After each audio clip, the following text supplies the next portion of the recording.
Hello, everybody, and welcome to another episode of the Multifamily Hangout. I'm your host, Adrian Danila. Before making introductions here in the studio, I'd like to extend a special shout out to our esteemed sponsor, Apartment Snapshot, the revolutionary platform, the first gamified performance and employee engagement tool designed explicitly for multifamily professionals, is transforming the way we approach performance and employee engagement in this industry. So we want to thank our friends from Apartment Snapshot for their partnership. With this being said, I want to hand it over to Neida, my co-host, to introduce our esteemed guest for today. Thanks, Adrian. Hello, everyone. We are so excited to have you today. Today we have a very special guest. Well, I guess every guest is special, right? But today's guest, I'm very excited to have this conversation because he is going to be able to provide us with a lot of, I think, help, assistance, and even that support. If you're in property management, which all of us, majority of us are at least, we know that it can be stressful being on site, mental, physical stress, and all of that. And your health is very, very important to maintain and upkeep. And so I'm so excited to bring on and speak to Dr. Nabil. Welcome, Dr. Nabil. Thank you. Pleasure to be here. I don't want to really introduce you and have that long introduction. I want you to introduce yourself. So tell us about Dr. Nabil. Tell us about your story, your background, your career, that sort of thing. Happy to do so. So my name is Nabil El-Ghoroury. At Dr. Nabil is my socials, so on Twitter and Instagram. I am a licensed psychologist for 20 years, and I have my PhD in clinical psych from Binghamton University in upstate New York. I have been as a therapist, I've worked for many years. I also worked in associations, so nonprofit management. I worked at the American Psychological Association, and then I was executive director of a $6 million association out in San Diego. And now I'm starting my own business, executive therapy and consulting, where I do psychotherapy with patients, virtual psychotherapy across the country in 39 states. And then I also do executive coaching. I talk about mental health. And, this is really what I love, really, the intersection of business and mental health. So I'm really thrilled to be speaking here at the Multifamily Hangout. I gave a talk in November to Multifamily Northwest, which is the Oregon association that does represents multifamily property managers, owners, that kind of stuff. Nice. So I'm glad that multifamily is seeing that there's a need to take care of our mental, especially being on site. As you probably have heard, it's just tough. There's a lot to deal with. So we'll get into those a little bit later. Dr. Nabil, I want to start with my first question. And I want to go back to the time when we had to face COVID. I think that that period of time was probably the most challenging in our lifetimes in many ways, especially from a mental perspective, right? Because we had to isolate, we had to self-isolate, we had to live with people that we didn't spend much time with before, which ironically are our families. And I had to tell you, I had very close friends that were close to divorcing because they ended up from spending not enough time with their families, with their loved ones, with their spouses. They ended up spending the majority of the time, and they didn't know how to manage it. It's a real story. Yeah. So it's I'd like for you to walk us through the mechanisms of what happened, like how how this whole thing happened mentally. What was the impact at a mental level for all of us, really? Because we're starting to seeing a lot of stuff that's like surfacing, and it has been since COVID, and we're trying to make sense of it, right? But we're not specialists, so we're glad that you're here today to share your thoughts and expertise with us. Oh, I'm thrilled. I'm happy. And this is such a great topic. And it's a great place. It's an awesome place to start. So when the pandemic hit, I'll tell you one story that I think demonstrates this. I was living in San Diego for the first 2 years of the pandemic. and I would go on walks, just to be healthy.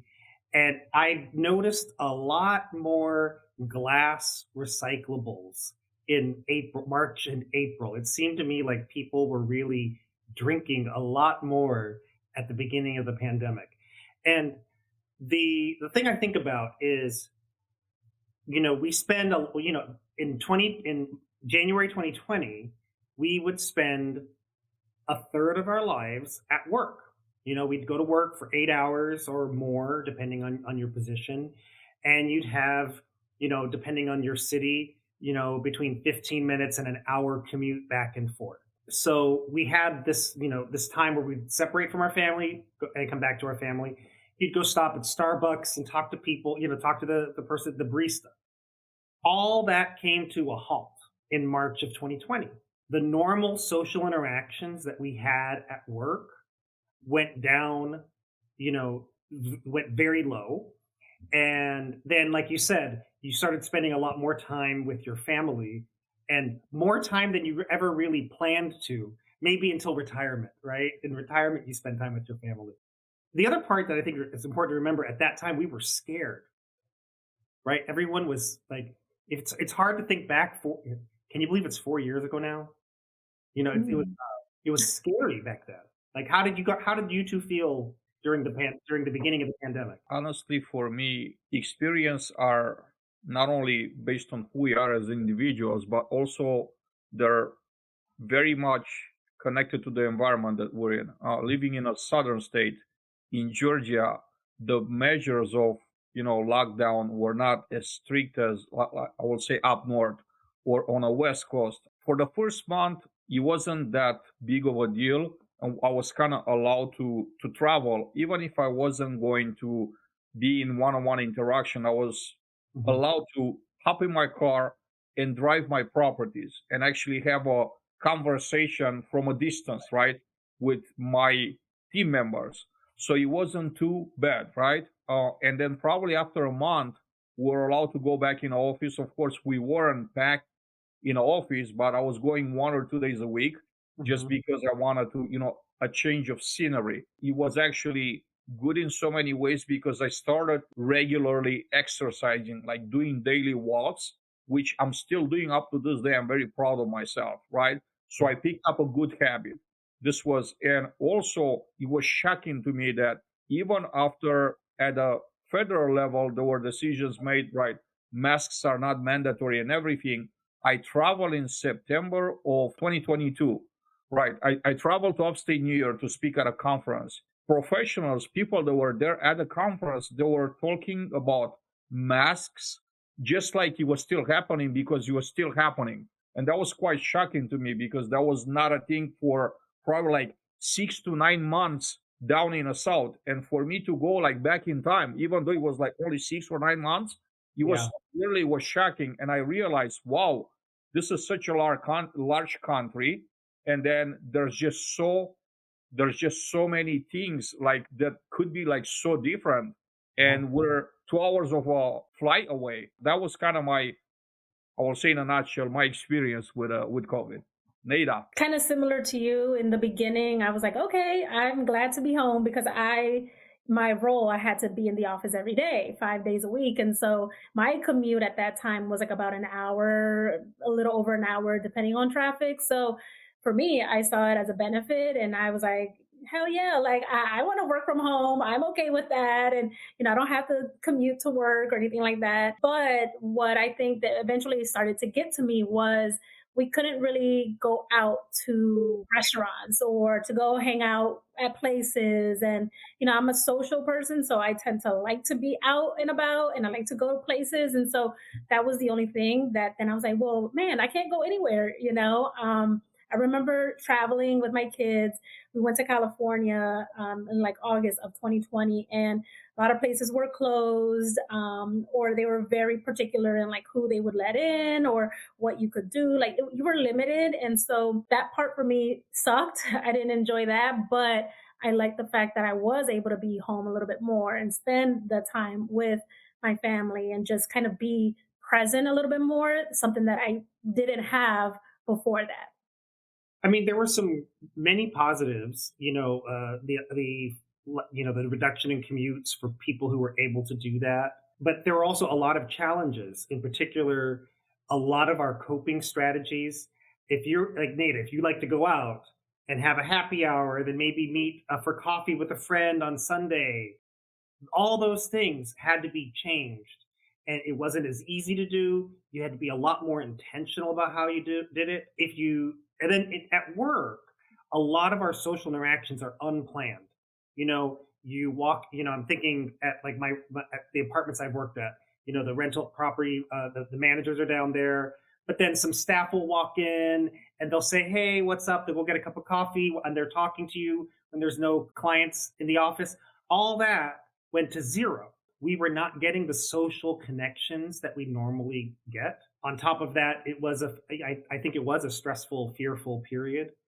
And what we do know is in the 2020 and 2021, rates of anxiety and depression went up pretty meaningfully, especially for those, and then for parents, having to a lot of schools were virtual for the 2020-2021 year, either partially or the whole year.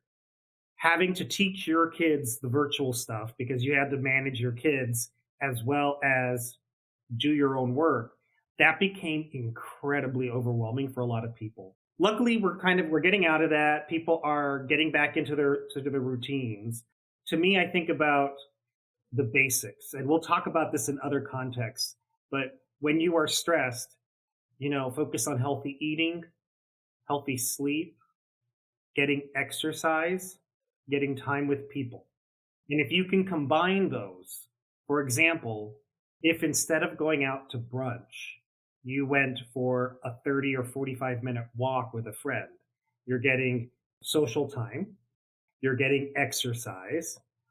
Outside in nature is another thing that helps with stress. If you can walk in a park or by a river or by a lake, so you're triple dipping in mental health strategies. So getting back to basics is the first step for helping. I have some other tips, but we can get into that in a little bit. I want to touch base on a little bit of like navigating mental health in multifamily settings. So as we know, property management is difficult. And during COVID, we found out that we were important people, right? We had to come to work just like the nurses and policemen and everybody, that fell into that category. But on the day-to-day of being on site at the property, so many things change, right? Different people, different levels at the property have different responsibilities, right? The property manager has all these deadlines and these reports and the financials, and the owners that they're dealing with, investors and the higher ups, right? There's so many people that they're dealing with and so many things on a regular basis. Maintenance, they have, especially with the snow, if you're in a snowy area, snow emergencies, pipe bursting and all these different things happen. Sometimes fires, and just it could be a very stressful environment. When it comes to multifamily, just in the environment, it can be fast paced, it can be dynamic. How do you recommend property managers and teams to manage their mental health in a setting that often involves tight schedules and varied responsibilities? The first suggestion I have is really taking moments to decompress. Okay, so taking moments and finding those moments and decompressing. One of our best tools is deep breathing. Taking a slow, deep breath. That's a deep breath that goes to your abdominal breathing, not a shallow breath. A good example of this is what's called box breathing, which is counts of 4. Inhale for 4 seconds, hold for 4 seconds, exhale for 4 seconds, hold for 4 seconds. Ooh, let's do that now. Why not? Let's yeah. All right, you guys, let's all do it together. Everyone at home, get comfortable, put your feet on the ground, seat yourself. All right. Okay, and let's take a deep breath in through your nose. Hold. Exhale slowly through your mouth. Hold. One more.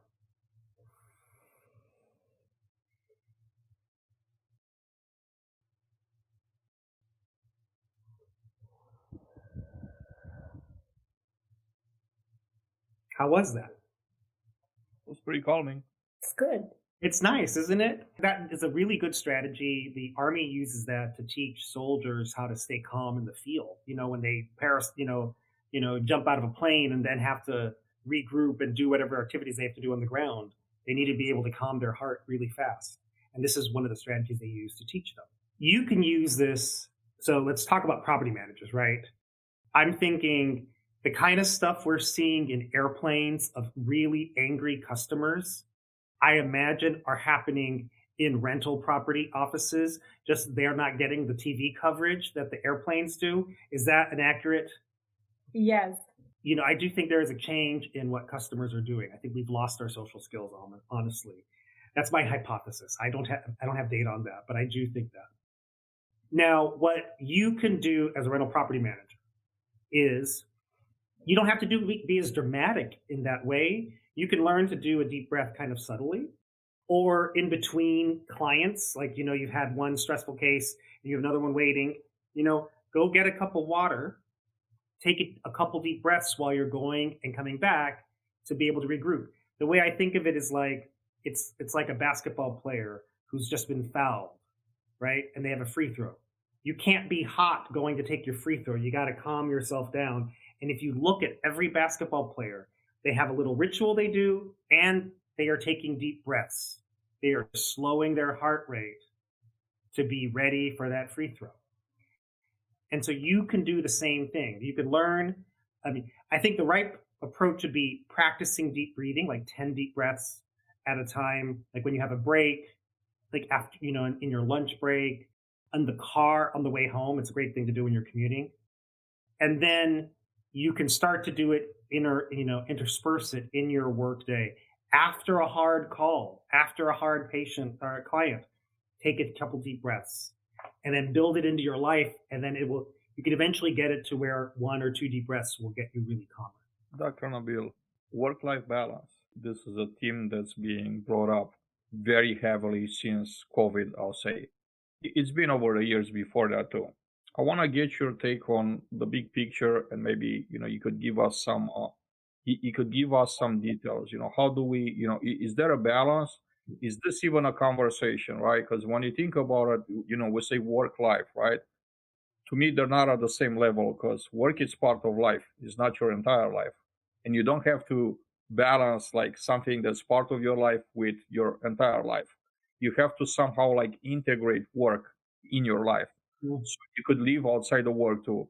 So I like to get your take on the whole entire concept, and how do we find this? How do we find this happy medium, this harmony, right, between our lives while at work and our lives outside of work? Well, one of the things that for people who were remote working at the beginning of the pandemic is the boundary between work and home diluted. And now I know that's not as much of an issue for rental property staff, because so many folks are on site. So there is work and then you leave work. But I think one key thing, to the extent that you can, is protect your boundaries. Being mindful about emailing your team after hours. And I understand there are parts, some groups, some team members have those responsibilities, but hopefully those are not like you work a full day and then you're on call every night. Hopefully those kinds of things are shifted between different people, different parts of your team. Trying to respect the boundaries of your time as well as your team's time. So I'm thinking about managers who manage teams. The other thing I think about is creating rituals for the end of your work. So if you think about your commute home is the decompression period you have. And so, many people who have long commutes listen to music, podcasts, talk to a friend, right? You call a friend on the phone when they're commuting as well. You could do those kind of things. I think that's a great time for deep breathing. I think that's also a great time for sort of for calm and quiet, sort of getting yourself in the right space to be able to enter home. Another strategy that I think is really important for work-life balance in general, actually for all of mental health, is mindfulness. practicing mindfulness. You could call it meditation, but it doesn't need to have a spiritual component. It could just be mindfulness is really about noticing your senses, quieting your thoughts and noticing your senses. What do you see? What do you hear? What can you touch? What can you taste? What can you smell? Practicing that for 5 to 15 minutes, that's like a CrossFit exercise for your brain. It really is helpful at sort of slowing those thoughts down. It's hard when you have like a lot of responsibilities, like being a parent. So, in those circumstances, you try to squeeze it in when you can, but it may be just like a couple minutes of deep breathing while you're in the car. But I think trying to find time to sort of slow things down and and then give you that space between work and home to the extent that you can. You mentioned setting boundaries, and I'm thinking all along, right? It's definitely great advice, but then I think the practice is killing us, right? When we get to execute, because for example, everybody knows, right? In order to live a healthy life, right, you have to exercise, you have to eat well, you have to eat healthy food. But when it comes to us executing, this is where it becomes a real problem. About setting boundaries, are there any tricks or I guess any pieces of advice that you like to share with us and with the audience? When I was a CEO, I was really clear that for my team, when they were not working, they were not working. I had a team member who was going on. She was celebrating her anniversary, her wedding anniversary, and she was going to Vegas and seeing Bruno Mars. And she said, "Oh yeah, but you can text me, you can reach me." And I said, "No, we've got this. You enjoy your concert. You enjoy your time in Vegas." And part of that was because I wanted to demonstrate that I value her time, and I wanted my team to see and hear that I was doing that. No, you are not working. We've got this. You're going to be okay. Also demonstrating that I am committed to mental health. But then the second part, I didn't want those calls when I was on vacation. And so I'm setting the boundary for you to like, I'm doing this, and now you do the same to me. Like, I trust you, and you trust me. I think trust is a big part of this. I do realize a fair amount of this is some positions at properties are on call, right? And so to me, I think you need like the right staffing. And like if you know you have a call every night, it cannot be unless that person's job is being on call, like they can't be on call every night. Like that's not fair, I think. So I think really thinking about your staffing, if you can I think what managers can do, the people who manage teams, is really demonstrate a commitment to respecting people's boundaries. And as employees, you can do that a little bit, but you got to be. I understand you can't. Like to be careful telling your boss, "Don't email me after 5 p.m."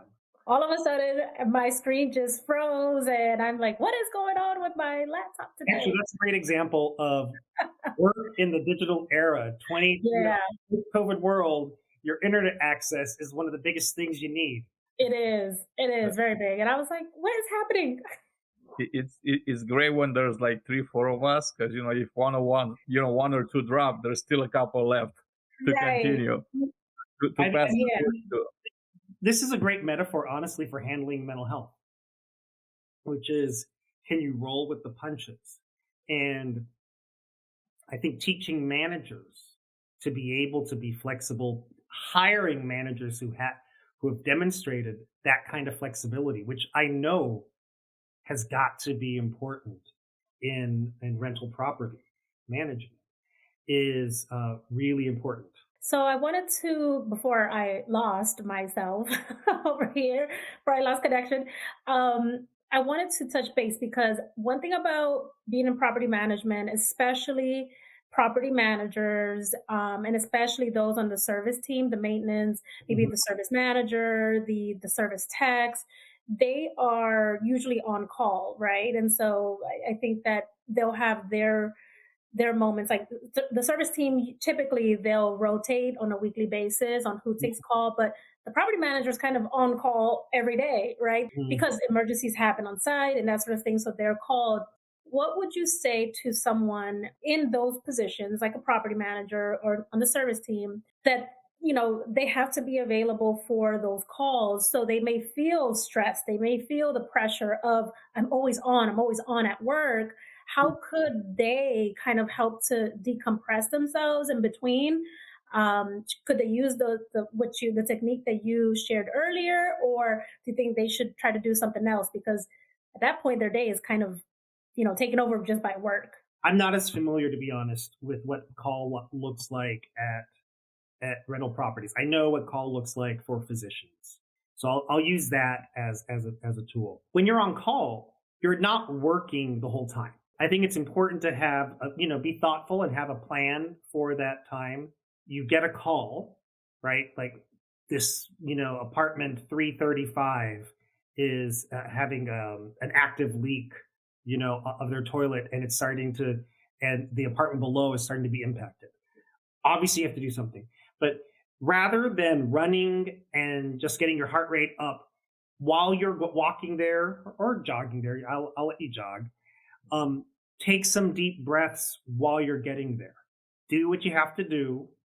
And sometimes the problem is just going to be, turn off the water and say, we're going to have to get someone to come in tomorrow morning. I apologize, but do what you have to do, what you can do your solution to the best of your abilities.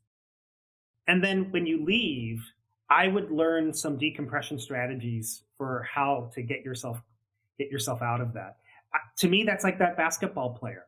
That basketball player has to be able to sort of learn to turn it on and turn it off. Figure out what works for you. It might be calming music. It might be energizing music. It might be deep breathing. It might be a little bit of mindfulness. It might be a quick workout, some exercise, whatever works for you. And then the other part, the rest of your life, really get good sleep. Good sleep and good diet, as healthy as you can. I'm not saying you have to be vegan, but if that's what you want, go for it. Think as healthy as you can across your life.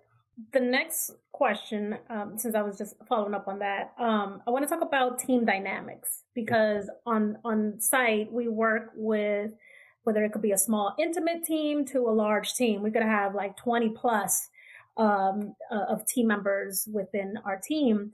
So how does team dynamics influence mental health, and what steps can leaders take to create a positive and supportive team culture? Team dynamics can absolutely affect your mental health. If you are in a team that is full of conflict, then you may not be performing at your best, and you may not feeling your best. So team dynamics are very important. I do think the manager, the supervisor, plays a major role, because I'm going to assume many of these rental properties are owned by very big companies, right? And so it's not just, some are not, but a lot are run like large, companies that own hundreds, or dozens or hundreds of properties. So there is the bigger environment of the company that you work in, but each area, each team, the manager can be essentially a lagoon that kind of protects the team from the storm that's beyond. I think that manager is incredibly important. Also, the staff you have, but the manager sets the tone by listening to your team, like active listening strategies, demonstrating that. You teach that to your customer service folks. Like if they don't explicitly get it taught, they sort of watch everyone and they learn how to do it. But listening, I underscore, is so important. The other part, I think, for a manager, when your employee is stressed out about something, take the time to listen to them. I know you have 20 things on your plate, but it's important. You don't want to have a 21st thing of having to replace an employee, not in this job market. I don't want to be, recruitment and retention is one of the biggest challenges of managers. And I'm sure that's a big issue in the workforce. So take the time to let them vent about whatever is going on. Maybe take it. Let's take a deep breath together. I know it sounds corny. No, I'm going to own it, right?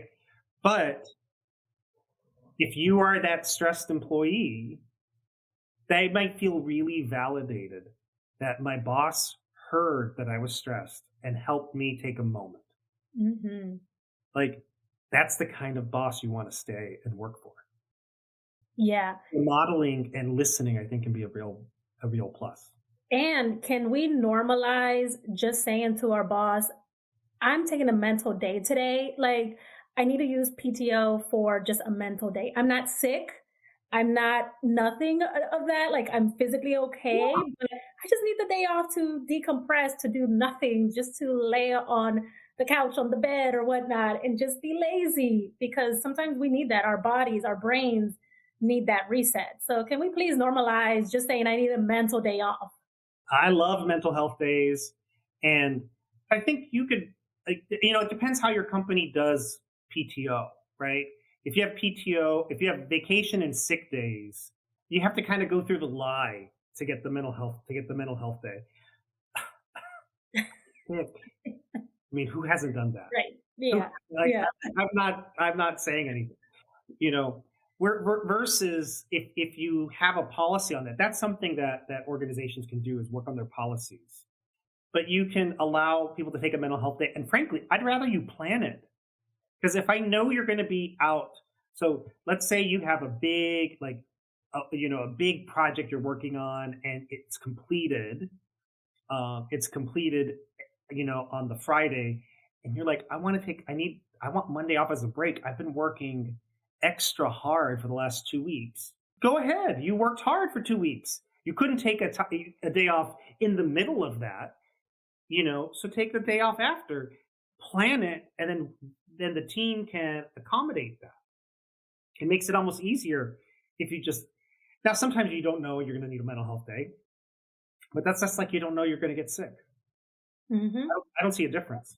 Someone mentioned Adam Lewis. If you need a mental health day off, then there's something very wrong with one's work-life balance. And I think it happens to majority of us, right? We've got kids, spouses, parents, or whatnot that we deal with outside of work. So it's not just work that we're probably exhausted or tired from. It's just life in general. Yeah. Some of us have babies, and there's just so much going on. Everyone's life is very different. And so sometimes the mental day is because of my personal life. Like, the kids aren't home, they're at school. I just want to take the day off to just sleep. I need to catch up on sleep. I had a day off. It became a mental health day when the internet went out because of a rainstorm here in DC, and I had no internet, and I was like, I'm just canceling all my patients. I'm not going to be testing it every half hour. Do I have internet yet? I'm just going to take the day. And I emailed my patients and said, hey, I'm having internet problems. Let's reschedule.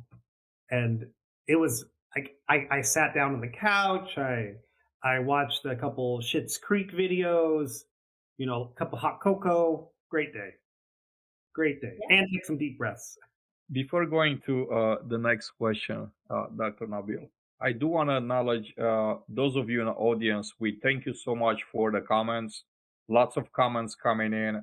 We encourage you, we still have time. We encourage you to ask Dr. Nabil some questions, right? So please type your questions in a comment box. We'll make sure to monitor the comment box, and then we'll pick up the questions and we'll ask Dr.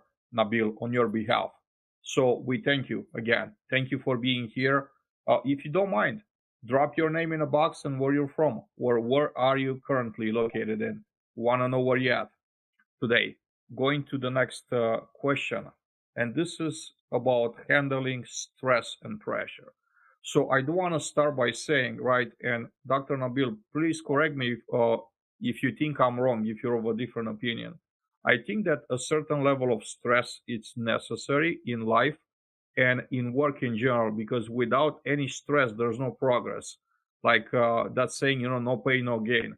But it has to be at a acceptable level. When it goes beyond a certain level, it becomes very harmful, right? It becomes very unhealthy for us. our field, property management, stress is very common. Like we're living in stress all the time. How can professionals in multifamily effectively manage stress and pressure, both individually as part of the team? Because as we know, right, if you're a pre-even kill person and you're always the person that people want to gravitate around because they feel calm around you because you're always calm, right? But there's another team member that always stresses out about everything. That kind of creates, especially when you're at the top, especially when you're in a management position. When you're in a management position and you're stressed out, your team feels it. It goes down, it trickles down. Like you influence their mood, their state of mind. Am I wrong in saying that? And how does one handle with that? Like with handling their own, their own stress, their own pressure, and pressure coming from their peers or from the top. We do need some stress. When you're not under a lot of stress, you're not going to get a lot of performance. For example, if I have a project, if I know I'm going to have a project in 2 years, I'm not working too hard on that if there's no pressing deadline, if there's no abstract needed or an outline. Like, oh yeah, I've got that project. It's on my list. It's low on my list, and so I'm not going to work on it. But if there's a deadline, I need an outline by by 2 weeks from now, then the pressure gets higher. And so then you start to work on it. So stress absolutely is a motivator. Too much stress can decrease performance. Extended periods of time in that level of stress can lead to burnout. Like I think my conceptualization of burnout is being in that sense of stress, high level of stress that affects your performance, and you're in that for an extended period of time, like weeks or months. From an individual perspective, it's really about trying to prioritize your work, talking to your manager or supervisor, or really, if we're talking about people who are interfacing with VPs and stuff, really getting clear on what the priorities are so you can allocate resources accordingly. And maybe the monthly report you always do is not as important as this other project that needs to get done faster. And if you're trying to work on both of them at the same time, you're putting a lot of pressure on yourself. If you're higher up, can say, no, pick this one right now. We need that one done. That gives you some clarity, right? So I think being clear about what your priorities are, working with bosses to help them understand capacity.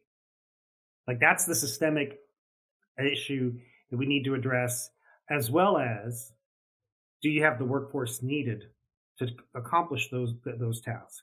Like, maybe you need more, maybe there's so much work you need another person finally. And the fact that we're always falling behind and that we're not hitting the deadlines is potentially a demonstration that there actually is too much on your plate. For the individual perspective, I think it comes down to a lot of the coping strategies we've talked about. I would add humor. You're in wild situations at dealing with consumers sometimes. And it's okay to laugh about it. Not on TikTok. Like, don't say the story on TikTok that it's identifiable. I can understand and respect when the office door is locked, you get to say whatever you want, and that's okay. That's a safe space. It needs to be a safe space. Like it can't. But if you need the ability to be able to vent about things, and I think humor. You won't believe what I heard today, or I can't believe what someone threw down the toilet. Because frankly, I suspect in the pandemic, a lot of toilets backed up in rental properties because people were using the bathrooms way more than they had before. And with the toilet paper crisis came the wipes, and then they're flushing the wipes. And I can imagine maintenance going, you won't believe I found this ball of, like, am I imagining it? This happened, right? Yeah. You're not. It's very real. You get to laugh about that. You get to laugh about that. Like I think it's okay to sort of, oh my gosh, really ridiculous. Like, and experience that, get that stress out that way. But obviously, that is behind closed doors, and it needs to be done. You can't be interfacing with the public like that. So I understand, Mhm. but it's okay to have that dark sense of humor at times because otherwise, how are you going to deal with all this? Mhm. You get like people are wild right now. Yeah. Yeah.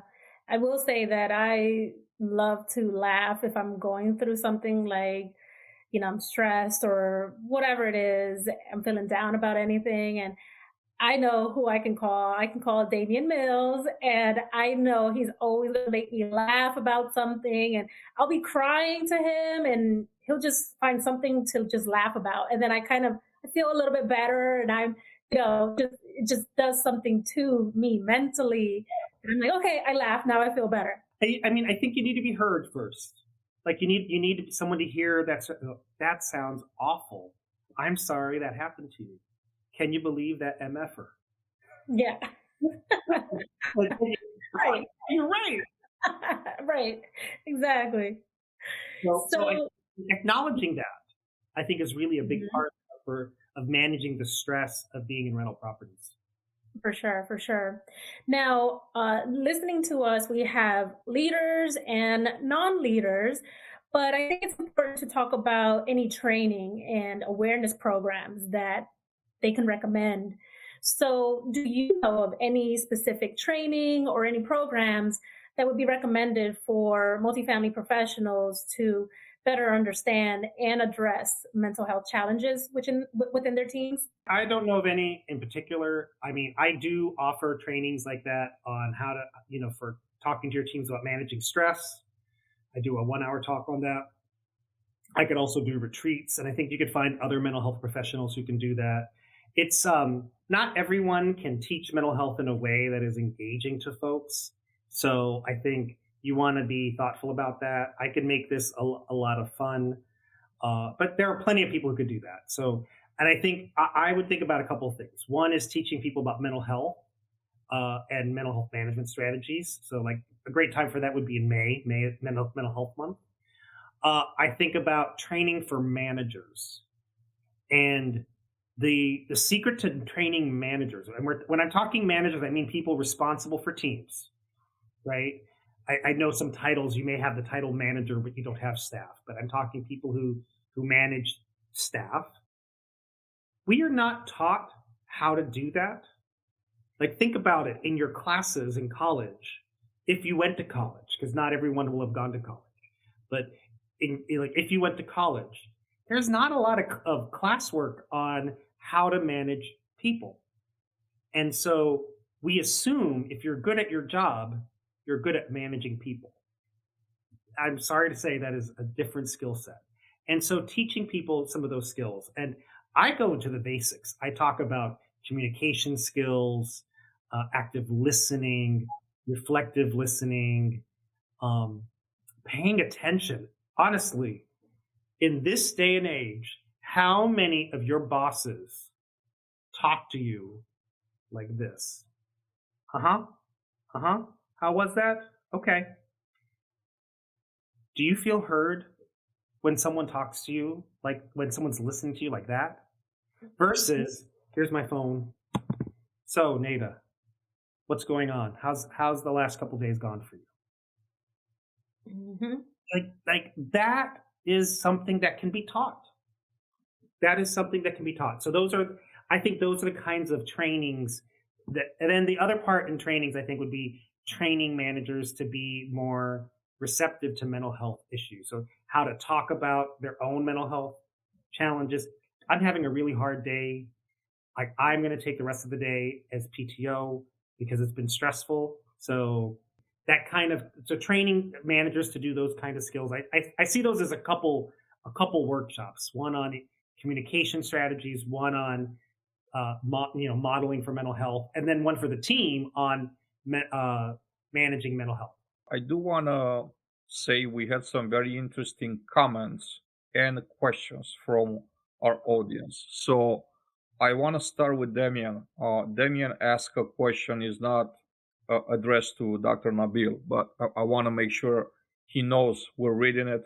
Can we add hot topics and Q&A to the multifamily hangout? 100%, Damian. If you have questions that you want to ask our guests, the best way is to either send them in advance to me or Nada, or to just type them in the comments. We're always, like our producer Alex, that's all he does. He reads the comments and he pings us if Nada and I, by some chance, we're missing the stream. He's pinging us. He makes sure, or he puts it on the screen. So we're always here. We'll like to hear from you. So definitely the answer is yes. And a question that he has for Dr. Nabil, and this is, what is your favorite stress reliever? My favorite stress reliever, I actually love street art, and so I photograph street art, and I find it whenever I travel. I go looking for street art, and so that's, if you go on my Instagram, my Instagram is about 85% street art, 10% travel, and then 5% food. So I find places where there's cool street art, and then I walk around the neighborhood, and you're always seeing neighborhoods that are off the beaten path. Or sometimes they are on the beaten path. Took a cruise, and I went to Cartagena, and I was in the Gethsemane neighborhood, which is known for street art. But that in Cartagena, that's pretty common. Like, people know that, and so. But I had a great time walking around and looking at the street art. So that's my personal hobby. What are yours? Since that question was posed to me, I'll ask Nada and Adrian. What are your hobbies for managing stress? For managing stress, I walk. Being by myself helps me tremendously. When I'm by myself, when I'm in my own mind, it's kind of the most helpful thing, because I flush out a lot of negative stuff, and I try to do that while I walk. So there's a physical exercise involved in it too. Those are the times when I get the most stress out of the way, out of my head, right? I sweat it out basically, Yeah. like literally and metaphorically too. Yeah. Yes, mine's similar to Adrian's. I like to work out. I go to the gym, lift weights, and that for me just does something. So I just put my earbuds in and play some good music, some, energetic type of music, and then I'm in my zone. And I like when I'm by myself working out too, because just like Adrian, I can be in my own thoughts. I'm, just talking to myself or just being in my own company. That for me has always worked. I love the power of music. You mentioned something, music.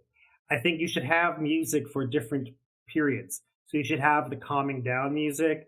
You should have the energized music to get you ready for the day music, the breakup music if you need it. But those music really does resonate for people. And so I wish I could play an instrument. I can't. I can sing badly. Same. I'll sing along to my songs. Adrian, you have a question here. Yeah, that really hurt. Do you guys games add stress to you? They tend to do that a lot lately, right? We haven't won in a while. The season it's over for us, but I think it's for the better. The other team the other night, Bucks were the better team, and it's good to end a pain, right? A painful situation is good to end, versus just living in agony. I'm a strong believer in that. So thanks for the question, Ken. If you're a Kansas City fan, you can take that stress and shake it off.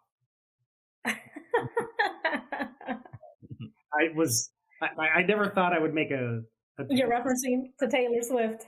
Like Taylor Swift and a football joke at the same time. I don't know. Right. I don't know where did this happen on my 2023 bingo card.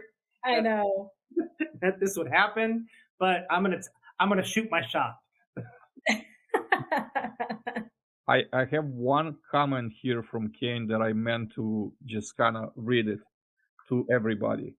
I think a major thing that can help is having someone you trust that can take over while you're away. I actually think it can be incredibly important position for any company or industry to have that someone who can fill in. Basically, you're talking about a backup person or a backup, yeah, someone, a backup person, someone who you just know can hop in and can actually help you get away, not being mentally connected to your job. That's my note. If not, it's so hard to really block out work with technology and update and notifications. It is constant. The Osable River in North Michigan is my getaway. Find something that helps.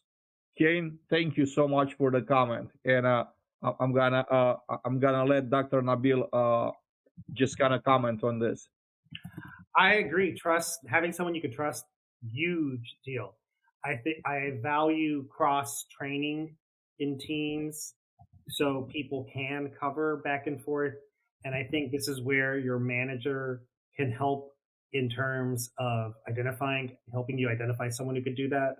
Uh, and then sometimes that training may need to be to your supervisor, right? Your supervisor may need to be the one who learns how to do it because they may not know the details of what you do. Being able to trust someone to do that is very important. I 100% agree. Megan, you are my type of girl.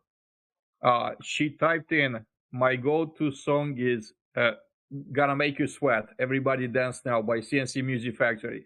So if you're a kid or like a teenager of the 90s, you know exactly the song. And you know, it was in the 1990 or 1991 CNC Music Factory. They had a couple of big hits that I still play up to this day. So thank you for reminding me the great times of the 90s out there. My 90s song is Freedom by George Michael. Love it. Love it. That was the song I did with my dissertation. And then right now, my favorite song for setting the day is Golden by God, I'm blanking on her name. Living My Life Like It's Golden. Jill Scott. Jill Scott. That's my song.